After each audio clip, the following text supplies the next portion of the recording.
So the research case that I chose was the baby Albert case, where these two researchers essentially took a 9-month-old baby and they wanted to see if they could condition him to have an emotional response to things that people normally wouldn't have like severe emotional responses to, and they essentially made him afraid of normal everyday things. So they had him sit with a newspaper and a stuffed rabbit and a stuffed white rat, and then they observed his responses to them, and then they would make really loud noises when he picked up the rat, for example. And since he's like a 9-month-old baby, he would cry and he would get really scared. So then he associated the rat with fear and then was afraid of the rat.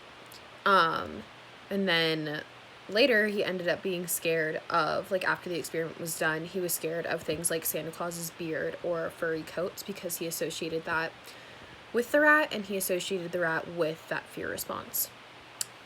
With informed consent, there was a lot of issues. Obviously, he was a baby, so it didn't even matter if like his parents had consented because he's a baby, so he literally couldn't consent to anything. And that was an incredibly like harmful thing. Moving on to the next question, was there any harm done to the participants? Absolutely. He was terrified of things that should make like babies happy, like Santa Claus is something that kids normally wouldn't be afraid of, but he was, specifically because of this study.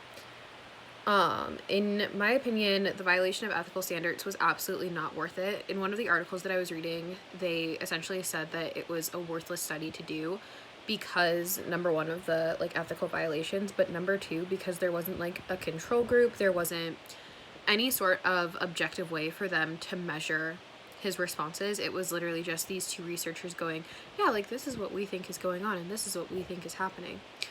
So it was one person with one study with literally no objective standards. It was all subjective. So it was absolutely not worth it.